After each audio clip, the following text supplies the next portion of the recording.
참 예수님, 매일 강론을 올리는 집사 파더입니다. 오늘은 2020년 6월 29일 성 베드로와 성 바오로 사도 대축일입니다.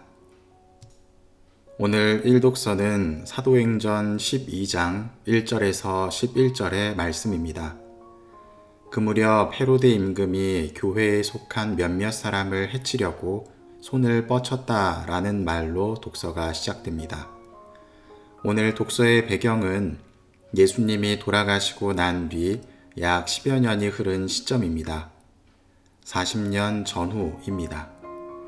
따라서 여기서 헤로데는 헤로데 아그리파 1세입니다.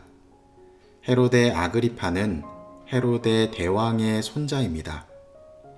헤로데 대왕은 말년에 자신의 아들에게 왕의 자리를 물려주려 했으나 정신적으로 정상이 아니었기 때문에 자신의 아들을 처형시키게 됩니다. 그 처형당한 아들의 자식이 헤로데 아그리파 1세입니다. 아그리파는 자신도 할아버지에게 죽임을 당할 수 있다는 생각에 불안했을 것입니다. 그래서인지 신하들은 아그리파를 로마로 보내게 됩니다. 이스라엘의 볼모로 간 것도 있지만 로마의 선진 문물을 배우는 차원으로 보낸 의도도 있었습니다. 그곳에서 아그리파는 자신이 살 국리를 하게 됩니다. 그리고 로마의 황제인 티베리우스의 아들 드루수스와 친분을 맺으며 자신의 입지를 다지기 시작합니다. 그러나 드루수스가 죽게 되고 이스라엘로 돌아오게 됩니다. 여전히 자신의 입지가 약함을 느끼게 됩니다. 그래서 다시 로마로 가서 칼리굴라와 인맥을 쌓았고 후에 칼리굴라는 티베리우스 황제를 계승하게 됩니다. 그래서 칼리굴라의 신임을 등에 업고 유다의 왕으로 임명됩니다. 유다의 왕으로 임명된 아그리파 1세는 41년경 예루살렘의 황제 숭배를 거두게 합니다. 이 일로 유다인들의 지지를 얻게 됩니다. 굉장히 똑똑하고 정치적인 인물이며 통찰력도 뛰어난 사람이었습니다. 이후에 칼리굴라는 아그리파에게 이스라엘 전체 통치권을 주려고 했지만 암살당하게 되고 아그리파는 클라우디우스를 다음 황제로 지지합니다. 그리고 그의 안목은 정확하게 들어맞았고 클라우디우스는 로마의 황제가 됩니다. 이후에 유다 왕국 전체에 대한 통치권을 아그리파에게 주게 됩니다. 아그리파는 유다교의 정통성을 인정하며 지지했고 유다인들은 환호했습니다. 그리고 당시 신흥 종교였던 그리스도교는 아그리파가 유다인들에게 신임을 받기에 매우 좋은 먹잇감이었습니다. 그래서 오늘 일독서에 등장하는 내용처럼 교회에 속한 몇몇을 해치려고 손을 뻗치게 됩니다. 그 일의 희생양이 요한의 형 야고보였습니다. 이 사건을 유다인들이 좋아하는 것을 보고 교회의 수장이었던 베드로를 죽이려는 일을 계획하게 됩니다. 베드로를 잡아들인 때는 무교절이었습니다. 무교절이란 말을 잘 기억해 두시기 바랍니다. 베드로는 감옥에 갇혔고 4명씩 짠 4개의 경비조에 맡겨지게 됩니다. 성경에서 숫자 4의 의미는 인간의 일, 세상적인 것을 뜻합니다.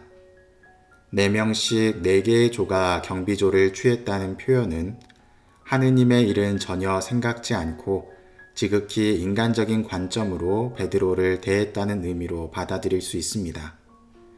그리고 파스카 축제가 끝나면 베드로를 백성 앞에서 공개 처형할 생각이었습니다.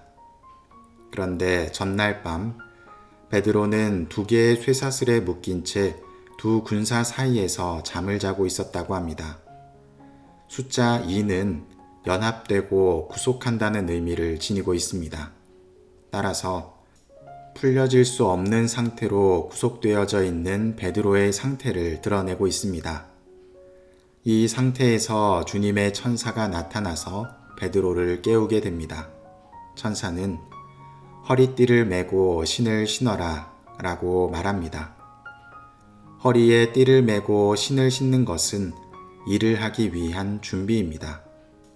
일하기 전 옷 매무새를 가지고 떠날 준비를 하는 것입니다. 그리고 겉옷을 입고 나를 따라라. 겉옷은 가장 귀한 재산 중 하나였기 때문에 감옥을 떠날 준비를 하고 따르라는 의미로 해석할 수 있습니다. 베드로는 수많은 병사들이 지키고 있는 감옥을 유유히 빠져나오게 되고 밖으로 나온 뒤에 이렇게 고백합니다. 이제야 참으로 알았다. 주님께서 당신의 천사를 보내시어 헤로데의 손에서 유다 백성이 바라던 그 모든 것에서 나를 빼내어 주셨다. 베드로는 무엇을 알았을까요? 베드로가 잡히게 된 날은 무교절입니다. 무교절은 이스라엘의 3대 축제 가운데 하나이며 해방절, 과월절, 무교절이라는 의미로 함께 사용됩니다. 무교절의 원래 의미는 고대 근동 농경민들의 축제인데 수확을 시작할 즈음에 지냈습니다. 누룩을 넣지 않고 새 옥수수 가루로 빵을 만들어 신들에게 바치면서 축제를 시작했었는데 이스라엘인들에게는 자유와 해방을 가져다 준 이집트 탈출 사건을 기념하는 종교적인 축제로 그 의미가 바뀌게 됩니다. 즉, 하느님의 말씀을 통해서 해방된 날을 기념했던 것입니다. 오늘 베드로는 감옥에 갇혔지만 주님의 천사를 통해서 해방되었습니다. 그리고 깨닫게 됩니다. 유다 백성이 바라던 그 모든 것에서 나를 빼내어 주셨다. 유다 백성이 바랐던 것은 베드로의 죽음이었습니다. 그 죽음에서 구해주신 것입니다. 죽음에서 생명으로 넘어간 것입니다. 오늘 복음은 마테오 복음 16장 13절에서 19절의 말씀입니다.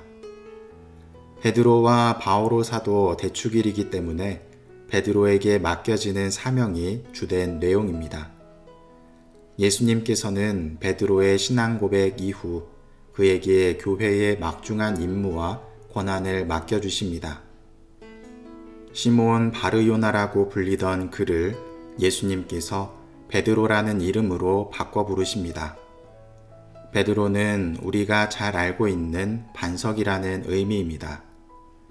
예수님께서는 베드로를 통해서 교회를 세우시겠다고 선언하십니다. 또한 하늘나라의 열쇠를 맡겨주시면서 예수님을 대신하여 교회를 이끌어갈 권한도 맡겨주십니다. 이러한 베드로에 관한 이야기를 들으시면 닭이 3번 울기 전에 예수님을 모른다고 할 모습이 떠오르지 않으시나요? 성경에서 3이라는 숫자는 하느님을 의미합니다. 성삼위, 삼위일체와 같은 것이죠. 그래서 닭이 3번 운다는 것은 하느님에 대한 질문에 답을 회피하는 모습으로 이해할 수 있습니다. 그리고 베드로는 실제로 그 울음이 있을 때 예수님을 모른다고 고백했던 인물입니다. 하지만 그로 인해서 오히려 더 단단한 반석이 되었습니다. 한번 흔들려 보았기 때문에 다시는 흔들리지 않는 단단한 반석이 된 것이죠. 오늘 이 독서는 디모데오 2서 4장 6절에서 8절, 17절에서 18절의 말씀입니다. 바오로는 우리 교회사에서 굉장히 중요한 역할을 수행하신 분이십니다. 베드로를 통해서 교회가 세워졌다면, 다시 말해 교회의 터를 닦았다면 바오로는 이 터에 씨를 뿌리고 싹을 돋게 한 인물입니다. 바오로 사도는 회심 이후에 자신의 전 생애를 그리스도를 선포하는 데 사용합니다. 스스로를 위한 일은 단 하나도 없었다고 볼 만큼 모든 삶이 그리스도를 향해 있고 그리스도를 전하는 데 사용합니다. 그래서 그의 삶은 하느님께 올리는 포도주로 바쳐지고 있는 것입니다. 바오로 사도는 이렇게 고백합니다. 나는 훌륭히 싸웠고 달릴 길을 다 달렸으며 믿음을 지켰습니다. 의로움의 화관이 나를 위하여 마련되어 있습니다. 의로운 심판관이신 주님께서 그날에 그것을 나에게 주실 것입니다. 바오로는 실로 대단한 인물입니다. 누구보다도 그리스도인들을 박해하던 인물이 회심하여 누구보다도 열성적으로 그리스도를 증거하는 삶을 살았던 인물이었기 때문입니다. 베드로가 배신하였다가 다시 단단해진 것처럼 바오로 사도 또한 그리스도를 박해하던 인물에서 그리스도를 통해 자신의 삶을 순교의 길로 살아간 사람입니다. 베드로와 바오로를 통해서 우리가 생각해 볼 수 있는 것은 비온 뒤에 땅이 더 굳는다는 진리입니다. 처음부터 흔들리지 않는 신앙을 갖는 사람은 흔치 않습니다. 오히려 배신하고 박해했던 인물들일수록 흔들리지 않고 굳은 믿음을 갖게 됩니다. 완전하려고 하지 마십시오. 불완전한 속에 하느님께서 우리를 완전한 모습으로 바꾸어 주실 것입니다. 우리에게 주어지는 그리스도의 이끄심에 순종하며 신앙의 길을 걸어갑시다. 바오로는 이야기합니다. 주님께서는 앞으로도 나를 모든 악에서 구출하시고 하늘에 있는 당신 나라에 들어갈 수 있게 구원해 주실 것입니다.